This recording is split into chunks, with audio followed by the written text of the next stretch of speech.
Yeah, I saw this on Facebook here, and this right here, what I saw on Facebook, I had to say something about it. Let's get into it. It's a man who actually lost his son to a mother who wants to transition her son. So let's listen to this here. You're a boy, right? No, I'm a girl. Who told you you were a girl? Mommy, When did she tell you you were a girl? 'cause I love girls. Oh, I see. So mommy told you you were a girl? Uh-huh. Yeah, and you know how it is. More and more, we're getting into this kind of thing. Let's listen and get into it and hear what the father has to say about it.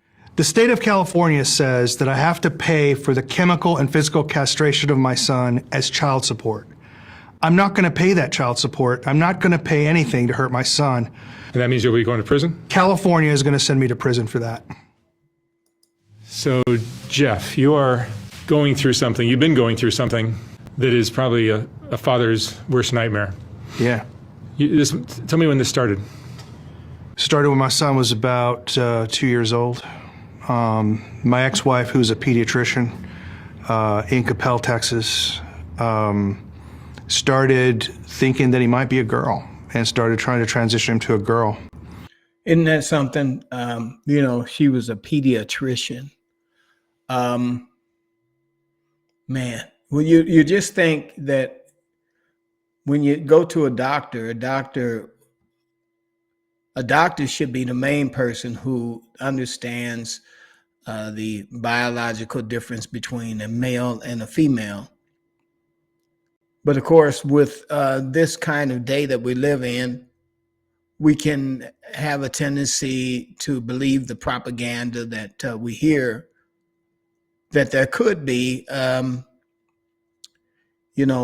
children that are born in the wrong bodies. So apparently, since this mom is a pediatrician, she has the authoritative advantage over this father. Let's listen in some more. And when I tried to put a stop to that, she filed for divorce and used her relationships with care providers to force me out of my house. And so I moved about a mile up the road from my sons. She filed for divorce formally, and I had 50-50 custody of him. And just after his third birthday, I took the first iPhone video I'd ever taken, and it was him telling me that he thought he was a girl because his mommy tells him a girl. You can go on YouTube and just search for "Mommy Says I'm a Girl." You'll find that video. She was telling him things like, she would put him into timeout and say, "Don't be a boy. The monsters only eat boys," and weird things like that. Oh boy. So we really live in a day when we have a lot of people who have been propagandized into the new day. I don't know. We didn't used to do this when I was, I can remember again being from the old school, born in the 1960s. It just was a fact that if you were born a boy, you were born a boy, and no one questioned it. You got blue jeans and some work clothes, and you were to go to work. But then if you were born a girl, they'd always give you a dress to wear. And then girls had dolls and boys had Tonka trucks and what have you. But today, it just seems to be so much different. things like this. And she began to then socially transition him, and that led to a titanic battle in the state of Texas that culminated in me getting the procedures outlawed in Texas. And the political establishment in Texas allowing her to come to California so she could still castrate him even though I got it outlawed. Now, the way I understand chemical castration is them administering, they don't actually castrate the male part off of you, but they do administer the drugs.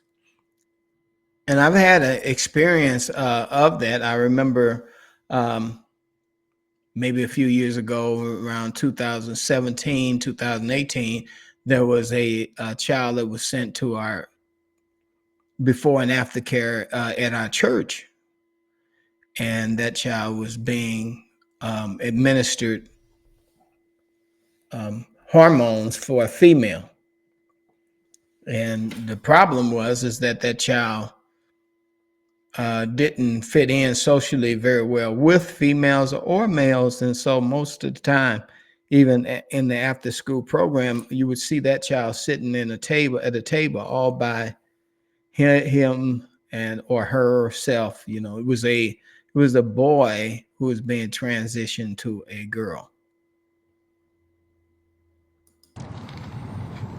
Had your son, you have two sons. I have two sons, James and Jude. They're twins. They're not identical.